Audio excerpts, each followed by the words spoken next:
Welcome to the Intentional Household Podcast. On today's episode, we have guests Ralph Cochrane and Jay Fry. They will be discussing how they have implemented a 10-question weekly ritual that has helped not only their relationship, their family, their personal lives, and their professional lives. They will discuss how the ritual began, how it's evolved, and the impact it's had on their life. Welcome, Ralph and Jay. Before we dive into your practice, can you each introduce yourselves to us? I'm Jay, and I work at Plan International Canada, a nonprofit organization that focuses on children's rights and equality for girls. That's what I do in my professional life. In my personal life, I think from a planning perspective, I think I've always been a planner.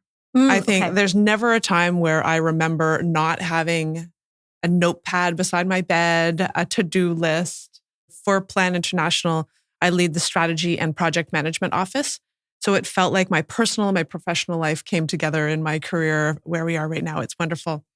We have 2 daughters, Gwen and Kate, who are twin 9-year-old girls. And for Christmas this year, they made me some notebooks that had little checklists and little grocery lists in them. And they said, "Mommy, here. And when you're done those, we'll make you more notebooks." And so I thought, oh my goodness. They know their mom. They know me. They know. Yeah. Oh, I love that. Yeah. So on the other half. Ralph, entrepreneur. I am a trained executive coach. I have a business that does leadership development. I work a lot with people who are technical leaders that are trying to expand their personal side of their leadership. So it's incredibly rewarding work. So I've been doing that for quite some time. I'm also a planner. But my planning is from a good idea. So it sparks from an idea and then I build a plan around it. Some people call it chaotic. Other people call it agile, I think. So the plan is agile. Yeah, we've got 2 daughters. 2 best jobs in my life are partner and dad. And I'm learning every day what that looks like. Just introducing yourselves and talking about your background, I can already tell how you have brought your professional experience and how that has helped you in your personal lives, in your household. Yeah, completely. Yeah. Now, how did the idea of your weekly meetings even begin? Was there something that initiated that, if you can recall? Oh, we can. Okay. We met at university. We both went to Dalhousie and had some common friends. And Dalhousie wasn't so big that you wouldn't sort of cross paths with each other. And then 20 years later, we were hooked up through eHarmony dating platform sort of 15, 20 years ago. And I was like, oh, I know Ralph. Never even crossed my mind. But our first date, we went for a sail and had dinner together in September, and we were engaged sort of 6 months later. So first time marriage for both. Yeah. So 20 years later, 20 years after we met. It was, a quick relationship. We just knew we'd found the right person. And one of the things that we had early on was Ralph called me and he said, why don't you bring your calendar for dinner tonight and we'll do a 30, 60, 90. I was like, oh, I love this guy. I knew what he meant. Like, let's look at the next month and next week. And I was like, I was like, this is amazing. So I'd say like it really started there. It's evolved for 12 years, however long we've been married now. It's been evolving, but it kind of started with that. It was an intense start. And I could see how it could either really make it for the relationship or really turn someone off, or rather like scare them away, right? Because they're kind of like, what? Let's live in the moment. Yes. Yeah. I thought living in the moment worked for me. So I had the story about I'm like easygoing and yada, yada, and then discovered that I'm not that at all. But the way I process planning is quite different. Like one of our advantages to see the asset that we both brought, the different sides of it, but to really see the genius in Jay's mind was that I was trained as a project manager. Okay. So I'd done all that work and can do a long-term plan and come up with it. After I sort of finished, I realized I love the idea of a good plan, but I don't want to do all the meticulous work of a plan. So when I started having conversations with her and we were talking about our life, I'm going, wow, here is someone, I got an idea. I know how to put a plan together, but you know how to actually get it to work. Yeah. And I thought what was a great thing. So, and I had started this thing years ago where I just sort of plan out my month, plan out the quarter, plan out the year, just as a way to sort of, acknowledge or to plan achievements or things you want to do. Like some people say, oh, I haven't got any time to do that. It's like, you definitely have time to do it, but did you make it a priority to put it in your calendar? Yes. So we started calendaring things. Like one of our first dates was probably third or fourth date was Jay had said that she got invited to this wedding in Rio de Janeiro.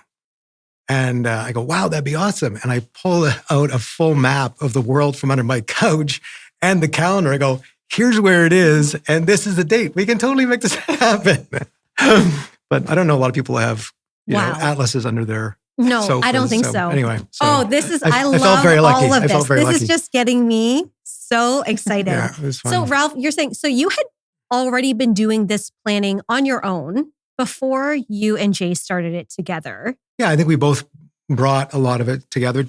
Like Jay's much more detailed in that whole waterfall thing. But I would just, I went to a stationery store and got a quarter calendar, those ones that you can with a white erase. And I would just like write in things I wanted to do or activities I wanted to do. And I just found that really useful. And then at the end of the quarter, you can look back and go, oh yeah, it was a good quarter. I did these fun things. And then I would start to journal them and make note, what did I do that year? And so I had developed that habit of doing things and then using that project management philosophies, but not knowing I wanted to do it for a profession for the rest of my life necessarily. Yeah, I love how you talk about, so it's the one thing to plan, but it's another to actually look back on the achievements and the successes, because it's very easy to miss that or feel down or feel like you didn't make progress or have success. So it's just as important to look back and reflect and celebrate your successes as it is to plan ahead. I would say even more so, like to look back and go, wow, what a fantastic year. Like one of the other things that we do is to have a year retrospective. You forget. You just forget. Yes. You can forget the biggest success you had at work on Monday, and by Friday, you got caught up in the rest of the world and it's gone. So being able to have the way to look back, wow, it really was, those were really tough times and we got through it. Or those were like amazing months back to back to back. Like, wow, we were so grateful or so appreciative. How did those come together? What did we do? Who were we with? Yeah. How do we replicate? Yes. Those types of things. It's a really great way just to lift your own spirit and feel good about yourself. Yes, 100%. Yeah. So you started this, it was the 30, 60, 90. Were you doing anything weekly for yourself before you two came together? Other than at work. Okay. I got a calendar at work and I was a project manager. So we had, things to do. And at the time before Jay and I met, I was quite serious into athletics and triathlon. So I had a very detailed workout schedule where I needed to follow that, but nothing to the degree that which we've sort of gone from that. Yeah. So at what point did it become a weekly meeting? I think that evolved and really solidified the past 3 years, I'd say. Maybe a little bit more.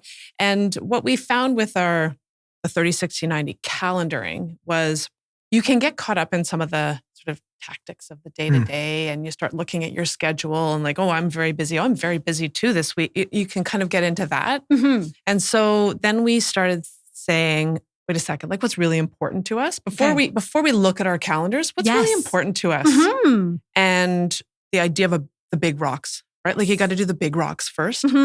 And that's where it didn't start as our 10 questions, but we did start as like, what's really important to us and what do we want to make sure happens? It's really important to connect with our parents right now, or our families are really important because of this, that, and the other, or like my work, where I'm in a really tense period of my work. So I have to have a focus on that. So it was really nice to just have that time to understand what's important about the other person. And then what do we want to create together as we were building our relationship and then building a family. It really forces us to have better conversations. Like, the initial stuff is all very exciting. We're going to this concert or we're going to go to this place for vacation. Those things were like very fun, but they were sort of tactical. Mhm. And then we sort of got to the end of the excitement of that and Mhm. going, okay, like big picture, what's up? Which doesn't necessarily always show up on a calendar. No. Right. So then we started thinking about these types of things. And then, Okay. but you need to almost have a schedule of time or a reserve of time where you go, hey, I need to think about this. And then I want to share that with my partner and then get her perspective. So then when we go back to the calendar, we're making good choices. Mhm. And we're not Yes. just filling it with stuff. Yes. Yeah. Yes. So it was first identifying Yep. what your priorities are. Yeah. And you refer to rocks. And so that's pretty much what rocks are. Rocks are what your priorities are. Right. You came up with the 10 questions Mhm. and we will walk through them. Sure. And so these are the priorities or the things that matter most to you. Yeah. Okay, great. And one of the 10 questions is, how are we supporting our priorities? So the actual priorities of the year might be like, wow, this year we really need to focus on health and wellness. Okay.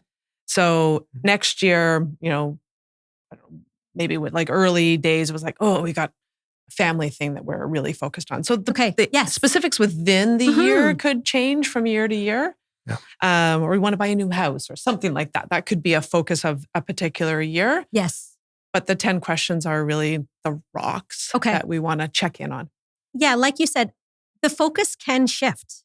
Oh, yeah. Right. Such is And life. I think that Martin Short, he has these pillars and it might be something like 9 or 10 pillars. And you may be healthy or doing well in one section and another pillar might be a little lower or off balance, but it's always kind of going up and down depending on like what your focus is at the moment, right? Because it's hard to have say 100% success in all areas.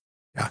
For those who don't know who Martin Short is, he is a fellow Canadian. He's a comedian and an actor. Mm-hmm. But he very much talks about these pillars of importance to him. I'm sure I'm saying it incorrectly. So let's start with the first one. It is relationship and love and in love and at peace. Can you talk a little bit about that? That one's about us, our home life, our relationship. And there's no question that one goes first because if we don't have that in check, nothing else. We got to solidify that one before anything else. And so there's no time limit for each question. There's no ding, ding, we got to move on to the next question. It's just like that one's really important. And, the difference between love, yep, check, in love, less so right now. If there's anything and we can be kind of lighthearted about it, but it's the most important one. Yeah. And we started this, I traveled a lot, like almost every week. I'd be gone from Tuesday to Thursday night. And the kids were super little, maybe 18 months, 2 years. So it was like one of those things. Are we really connecting? And that also means many things. Are we emotionally connecting? Are we physically connecting?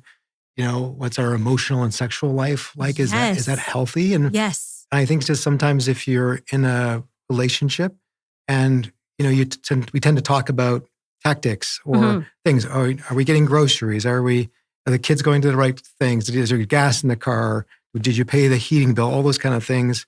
There isn't space for having meaningful conversation about, hey, I'm feeling distant. Or I've asked you a couple of questions this week and you're a little sharp with me. Like, what's up? Yeah. But sometimes it takes a little bit of courage to go, hey, where's your head? Because I ask you things and I don't get an answer or I'm just feeling alone. And I don't know, for guys, that's an unsettled territory to have a conversation like that, unless there's a space for it. That's right. And I'm sure as you have done this throughout the 3 years, it's only gotten easier. Or some no. Weeks are easier. Okay, still challenging. Define easy. Okay. Yeah, I'm sure you have difficult conversations. Some of them can be challenging. I mean, also too is the environment that we do this in. We often do it in front of the kids. Yes. So we're driving the cars. We usually do it on Sunday afternoons. We have this routine where we're driving for a long distance and the girls will be in the back. So, there's a little bit of honesty about the details and there's a little bit of the kids are in the back. Okay. But by creating the space and knowing that there's questions, that there's an expectation to step into your relationship. Like this is for the betterment of your Yes. household and your family. So I don't know, unless we spent time and had those questions marked out, that you just can't walk into the conversation like, hey, I'm feeling a little lonely over here. Mhm.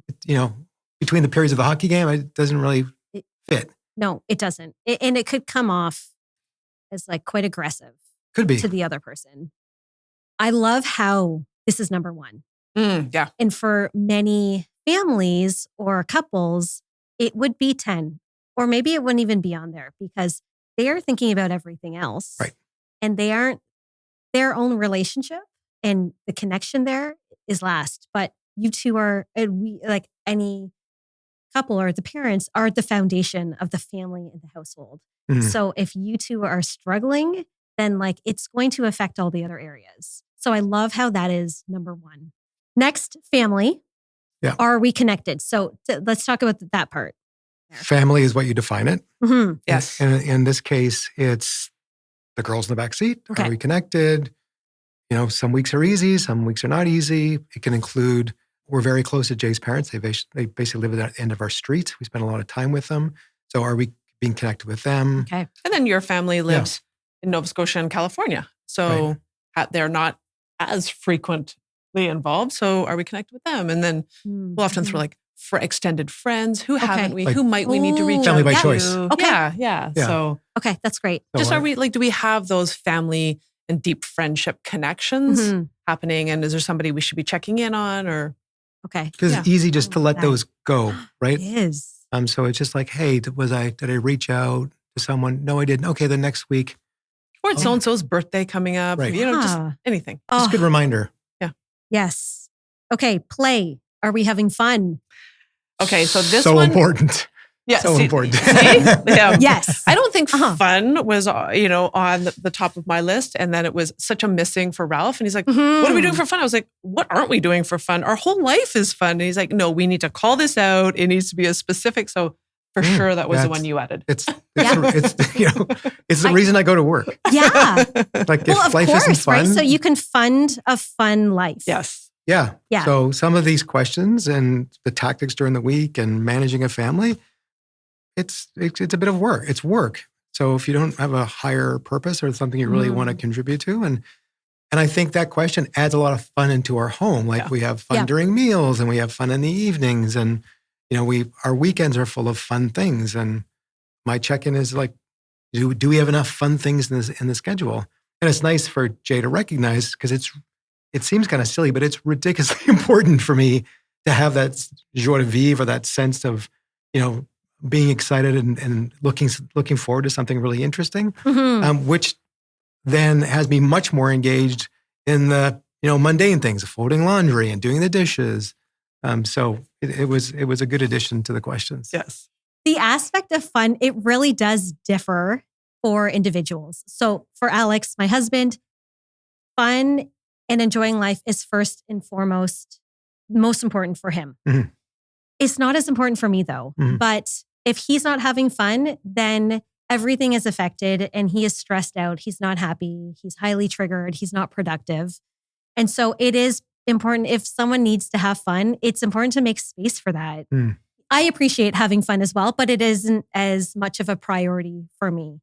But if you have kids, it's thinking about what kind of family and household do we want to have, right? Do we want to include fun parts of their life that they will look back on and think, well, that was really fun with my parents, right?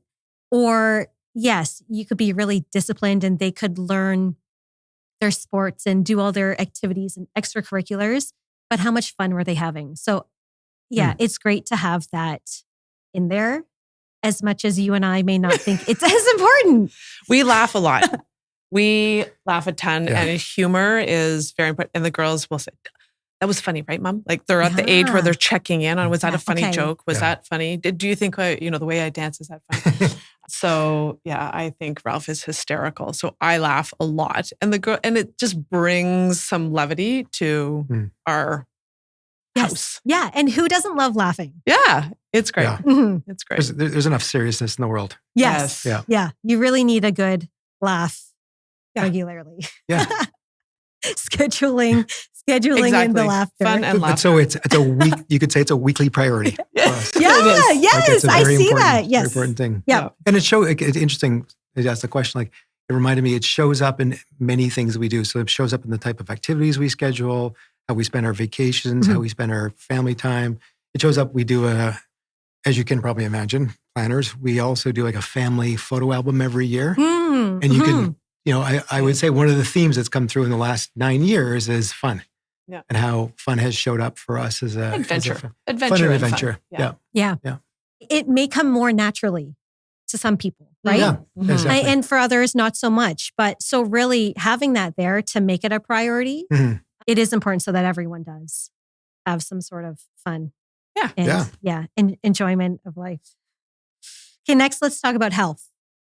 Mm. Are we feeling good?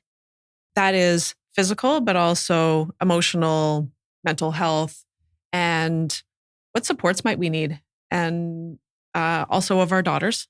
So I think everybody's got at least one therapist on the go at any given time. But just checking in, and we're so fortunate we have access, and it's so socially acceptable to ask for the help that you need, and we all know why it's important to be healthy. So we just talk about it. You could have a bad week and not really connect with it. And then you could have a bad month and not connect with it. And then a bad season. And then, 3 months later, it's like, I'm not feeling great. And this is one of those things go, hey, I'm not feeling great. And there's probably something I can do about it. Right. Or I need some support. Or just need to be aware. That's right. And especially if you are checking in weekly, and if, say, Ralph keeps saying, oh, things aren't going so well. And then, Jay, you could almost recognize trends like, hey, this has gone on for some time. Right? You're resisting something. What are you resisting here? Yeah. Yeah. Yeah. So as much as you, as an individual, you could do it yourself. Like, let's just say, check in on your own without sharing it with anyone. But in this, when you're doing this, someone else may be the one pushing you. Well, in the sharing, there's benefit in the sharing, and also hearing it coming back to you. Yeah. Right. And you're a member of a family. So if I'm not feeling well and it goes on for a couple of weeks, like that's my business. Yeah. But if I'm a member of a couple and I'm a family, it's like, Yes. no, I'm not showing up. I'm not contributing as the way I should. And I need to address it.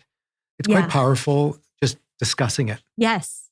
Yeah. And so then it is coming from within, kind of, right? Like the action, you're like, yeah, okay, Jay, you've made me realize like it has gone on for some time. And then the action is coming from within of, okay, I need to seek help, rather than Jay pressuring you. Because a lot of the time when there is an outside source or a partner that's saying, you know what, like you should really change this. Right. Well, unless it comes from the individual themselves, it's so hard to make change or to book that appointment or seek out help. Yeah, exactly. But she's helping you to recognize it.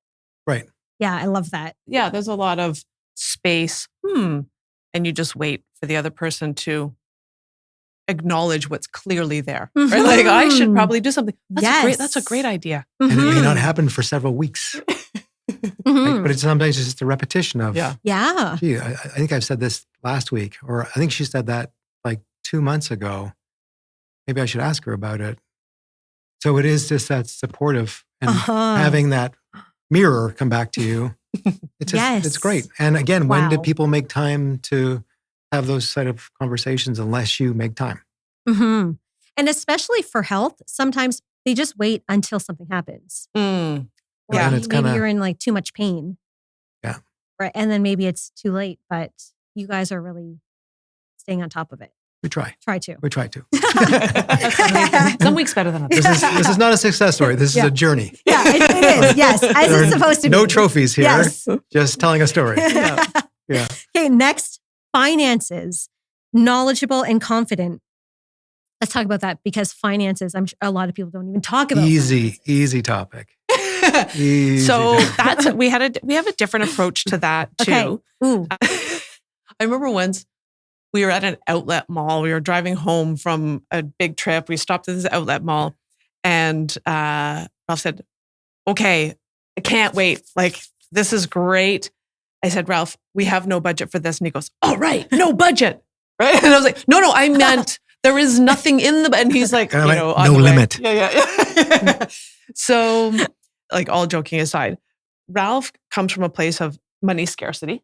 Yep. And so would make a habit of checking, how much money, do you know how much money we have in our bank account? And I was like, no, like I have no idea. Why would you check our bank account? Like we've got lots of money. Like, so that's just not the place that I come from. Okay. So getting us to a place of what is important for us about our finances, how are we approaching finances, and how are we combining and operationalizing our lives together?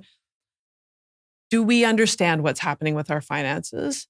And can that just leave us feeling confident? Mm-hmm. And it's not how much money do we have? How much money have you got coming in? How much money are you spending? That's not it, right? Like how can we make that a confident and comfortable place for us? What do we need to know that is keeping us anxious or not, Yeah. Wow. We meaning me. Mostly. No, that's not what I meant. But that also sparked that conversation that we come from very different places around money and mindset of money. So then I'm like, let's reach out. Let's go get a full service financial advisor and go do wills. And I'm like choking back the puke going through this. I don't want to be, this is not my thing.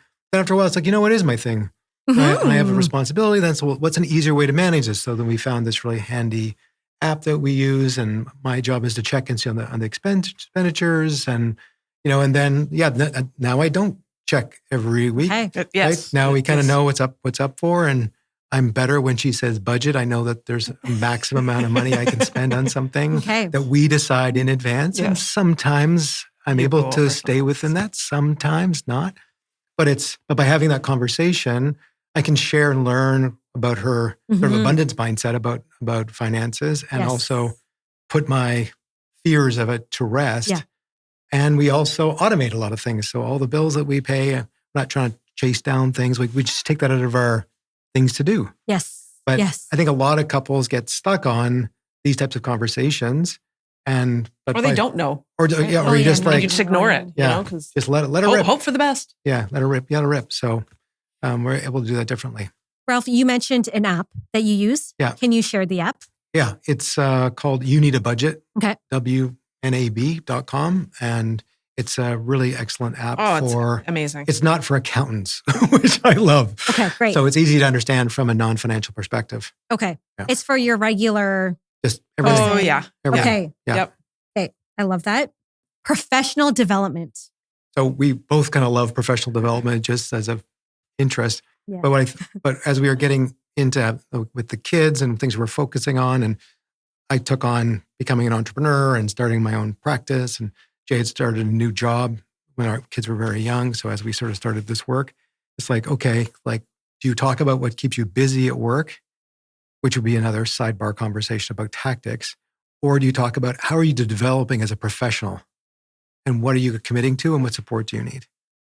So in my line of work, I'm constantly, needing to do business development and taking programs so I can be a better servant to my clients. Yes. So that's always really interesting. And then, so that's as an executive coach perspective, but even as a business owner, what other programs or what networks are you building? And are you keeping that on the forefront of things you need to be doing? And so Jay's been really, really good at that. So that we're able to have good conversations about what's happening for us at work and going, okay, well, how did that contribute to your overall development? Like, what are you learning from that experience? Like, oh, you know what?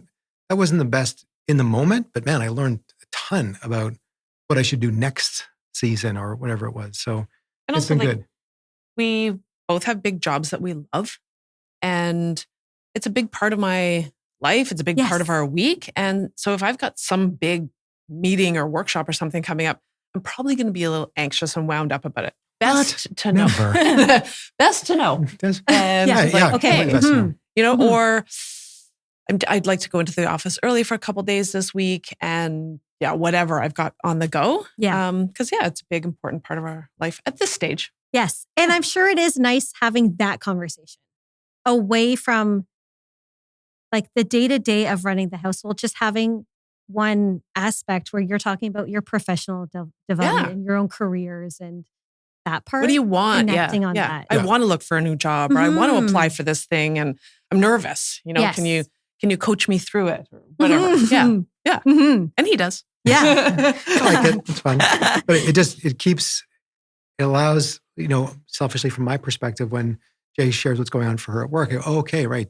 This is going to be a big week for her. Like, how else do I step in? Yeah. What other things can I take on? Can I take things off her plate? Or I'm just going to expect she's going to be a little wound up. Yes. So be patient. Yes. Right. Yep. So that sets me up better to have conversations and, contribute to the success of the family. Yeah. It gives you an understanding. Right. He has reminded me on more than one occasion, Jay, Kate's not your direct report. So I'll just like flip into if I'm wound up for something at Kate, work. our daughter, yeah, she'll come in like with this. talking to either one of our daughters, like Kate will go, she's not your direct report, Jay. I was like, oh, right. Okay. Yeah. Mom mode. Yes. No, professional mode. Leave work at work. We're the other Dial people it back, in your life. Jay. Yeah. So you have both professional development on there, but also personal development. Mm-hmm. Yeah. Growth mindset and learning. Yes. Mm. Yes. Just as important as professional development. So let's talk about that. Yeah. Yeah, that can be all kinds of things. That can be, I want to read X number of books, or my daughter Gwen and I took up piano together. And so we got piano lessons and we're both on this learning journey. And just, I think you mentioned learning, you love learning. It's just an important thing to stay interested. Mm. And so we kind of pick things. Ralph does a lot of fitness related learning journeys, but it can be anything. It can be anything. Yeah. And how are you staying curious and learning about something new? And teaching that to your kids as well, because I know like my kids, they ask like, at what age do you stop school? Yeah, right. And it's like, well, hey, it depends on your definition of school, but you're never too old to learn. Mm-hmm. There's so much to learn, right? So you never know everything. You need to keep learning despite your age. Right. And I think one of the advantages that we try to role model that for them. Like our girls are both in French immersion. I grew up in a French speaking town, but don't speak much French. Every morning I'm on my app learning a couple words of French, and they know I'm on that. So they know I'm learning or doing something like that. And they've become avid readers because they watch us reading, which has been a real gift, to see a 9-year-old be able to read fluently in English and French. And they take books to bed. We have to shut their lights off. I go, wow, what a gift that is. But it's making that a priority. Philanthropic. Are we making a contribution? Yes, that's a really important one for both of us, I think. I think it's been part of our DNA, part of the reason we got together. Our family have common backgrounds in that type of work. Both of our fathers had worked in sort of non-for-profit world for a long time. And so early we got together, it's like that'll be important to make that contribution and to make it part of our sort of family values. Next, you have prioritization. What are we doing to support our priorities? So that's where it can be flexible. Yes. So we start the year and think about what might be the big priorities for us for the year. And then we just check in on those. So, okay, of all the things that we have on the go. So at this point in the check-in, we're deep, right? Like we've talked about our professional things going on, our friends and family, and whose birthdays it is. How are we doing as a couple? It's like, okay. So at this point, it's nice that it's at the end of all the stuff that we've just talked about. Let's go back. We'd said our priorities were health and wellness, our careers, and supporting my mom in, her cottage home, whatever our priorities are. What are we doing? So then that just kind of grounds us back into everything we've just talked about. If I'm super busy with work and Ralph's got a whole bunch of social calendar stuff, wait a second, how are we building in health and wellness? If we said that was a priority, how are we building that in? So it's a nice time to just loop back. Oh, right. What were our priorities again? And sometimes for us, health and wellness is like taking things out of the calendar. Oh, yeah. Like we're very busy, right? We're luckily, Jay loves to cook and it's very creative. So it's like health. Oh, all right. Healthy meals. We went out twice last week. And everyone felt horrible after the second. We're not going to do that again. Or just adjusting those things. But is it a key priority? Because you can walk away from that list of things with a huge list of to-dos and go, really? Am I ever going to get that done? And which ones really should get done? Yeah. Like now I'm stressed out. And how is that affecting? Oh, yeah. Right. Yeah. Mm-hmm. Well, it can be really liberating to remove things from your calendar. Yes. Yeah. And we're both very active. So filling it is fun, Yeah. right? Not feeling it can be stressful. Mhm. But sometimes you need to check in and go, does it need to be that full? Yeah. It's like, So much fun. Huh? So much fun. Not all the time. Fun can be quiet time. Yeah. And last but not least, we have integrity, one of my favorites. Did we do what we said we were going to do? So those two last questions were Mhm. sort of add-ons because we Yeah. had sort of core questions of areas of our life. But then like, how are you sorting through things? And are you actually doing what you say you're going to do?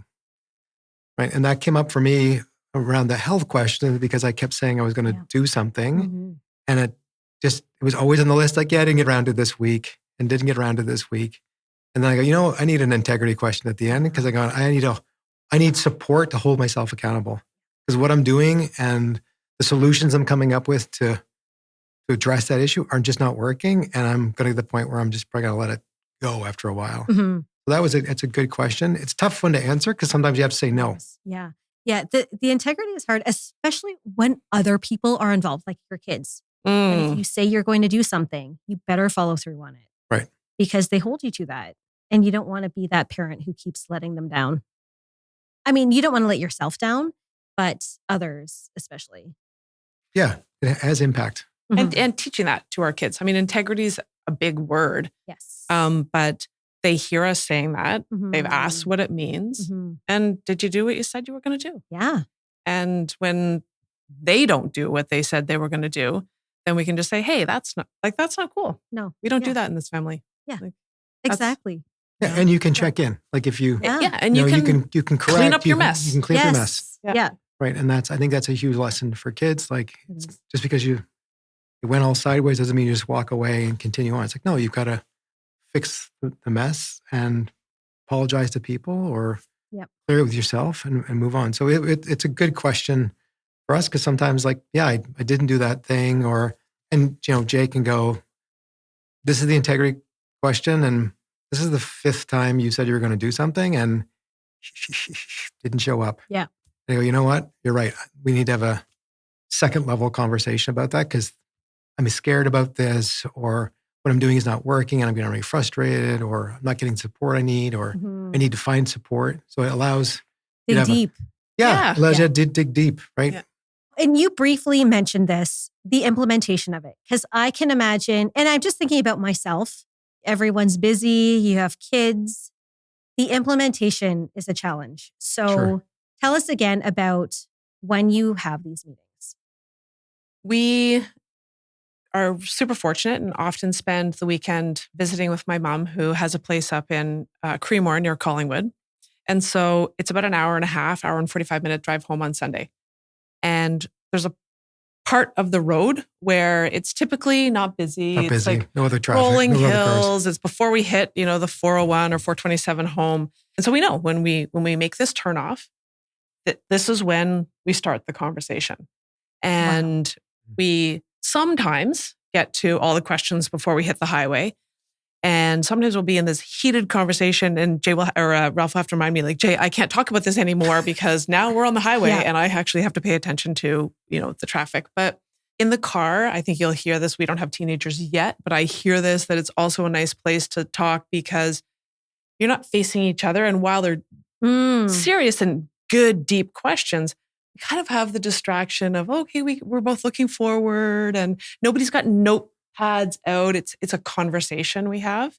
And by now, like I sometimes switch up the order, but I sort of have them memorized and we can just kind of go through, did I catch all 10? So it's a conversation that we have. Okay. Yeah. That's great because I was going to ask what advice you would give to couples who want to implement this, but they feel they're too busy. Or maybe they're just too scared to have this weekly check-in or they're resistant to any sort of system, let's just say. Any other advice that you would give? You don't have to start with 10, No. right? Like it evolved. I think 10's a lot. We don't always get through them all. We started with figuring out what's important. Like, what do we really want here? What are those big rocks? Okay, that was kind of your first step. Yeah. in this. Yeah. That is, yeah. And it can be on a date night or on a drive, but just Go to your figure out- garage, go for a walk, Yeah. but just it doesn't have to be like I think if you just started with that first question, are we connected? Mhm. Right. Yeah. I mean, even that alone would be impactful. Yeah. And then I think it's those questions, the questions that we have. I mean, they're not magic questions. They're questions that have come out of our lives. So they're not going to be necessarily relevant for everyone. Yes. But come up with your own questions and make it personal. And, it doesn't have to be more than 15 minutes, 10 minutes. Ours are longer. We also enjoy it. Like we enjoy the activity of it. Yeah. So it's gotten, but go for a walk. And I love how you scheduled it into everyone's busy, like I said. Yeah. And you're no less busy than the rest of us. But you're like, well, this is a great opportunity. We're in the car. Let's just we'll schedule it in here. Yeah. Rather than, okay, when we arrive at the destination, okay, we'll schedule it in separately. It's its own thing. You're like, no, it's a part of what we're already doing. Yes. Some people would find it really challenging to have this to-do item. Mm-hmm. And I know Alex and I, we used to have a positive focus at the end of the week. And he felt that it was just the act of having to do it. It was another item for him. And so that's how it was hard for us to continue that because he just felt like it was a to-do item. Yeah. I mean, if you spend any time in a car as a couple, you will talk about something, whether it's of any value or not. And I would say many of those car conversations are just gossip about family or checklists. I think what really drew me in and keeps me interested in it is it adds so much value to the coming week. Mm-hmm. Just knowing. Yes. Right. And it can be just a couple minutes. How are you doing? It could be as simple as that. Right. And just get a level set. And I think we enjoyed it so much. That's why we have 10 questions. If we didn't enjoy it, it'd be 2 questions. Yep. But that's the evolution of it. And we don't go through a calendar together. Like we don't have our to-do. No, we each have tasks. our own to-do lists and we have a shared calendar and we have other calendaring things that we do. But because we go through this conversation with each other, we know. And then, the tasks or those little rocks, they get done because someone has to pick up so-and-so at so-and-so. That, we don't have to talk about that in that meaningful way because that stuff just has to get done. And there's we also talk too about, is it rigor in this? And is it a tight thing you do in a schedule? And I think the answer is no. Like there's no judgment if there is a Sunday goes by and it doesn't happen for some reason, our schedules change or there's a snowstorm and I actually can't focus. Then it's like, okay, then it didn't happen. Okay. Let's try to find some time. Let's grab a coffee some morning before the kids get up and just go through it. Okay. So it's if you miss it, reschedule it.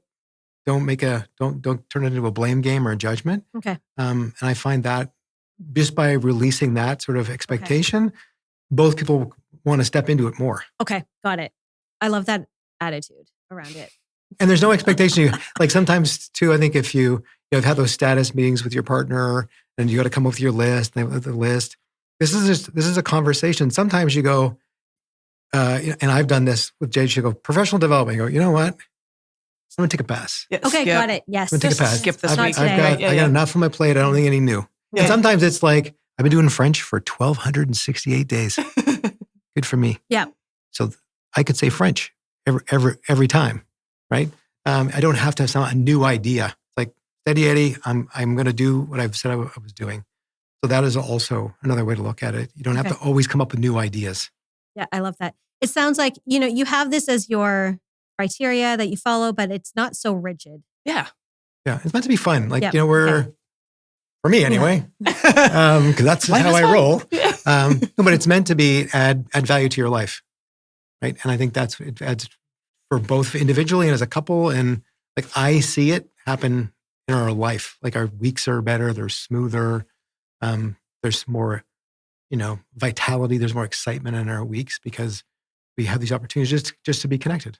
Oh, I love it all. I want to go home, come up with my questions. Sorry, Alex. That is it's a partnership, Laura. That's why we're both Alex. here. We're both here. Yeah. I know, like if we're talking about accountability and anything that may come up to hold you accountable as, action items, how do you ensure that gets completed? Is someone taking notes? Are you recording it? How do you follow through? if I had my way, I'd be happy to have a notepad out there, but that's not the intent. It really is supposed to be a conversation.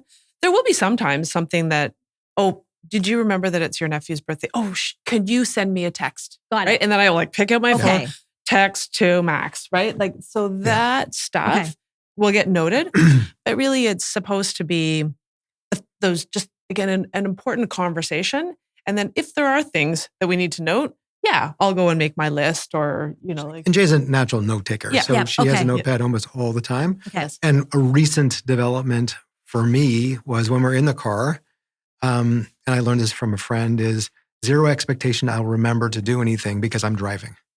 Yeah. Right. So I can have the conversation with you, but because I am driving, you can't hold me accountable to actually tasks, to remember tasks to do while I'm trying to avoid the wild turkeys in the country road. Yeah. So that was a big, because that used to stress me out about, I can't have this conversation with you because I know something will come out of it. So it's like, how do you release that? Okay. And now I'll say, Jay, you know what? That's important. I want to remember that. Can you send me a text and I'll pick it up later? Yeah, like that of a to-do. Okay. But really it's how are you doing? Which isn't about, the list. Yeah. Yeah. Okay, great. Every once, there'll be things that will come out of it like every once in a while, but most of it is just a conversation. Okay. Right. Okay. That's great to know. Well, thanks so much for being here. I loved hearing all about your questions, how you implement it. I imagine this is very inspiring for a lot of people because it's just having that weekly meeting is so important and something that so many of us don't do. Mm-hmm. So, last piece of advice for anyone who wants to get started on their own weekly meeting, what is the one thing you would suggest they do to start?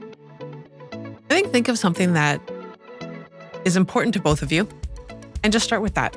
Like, what is that? What is the one thing that we want together as a couple, whether it's about you as a couple or is about something that you want to create in the year to come? Start with that one thing and build from there.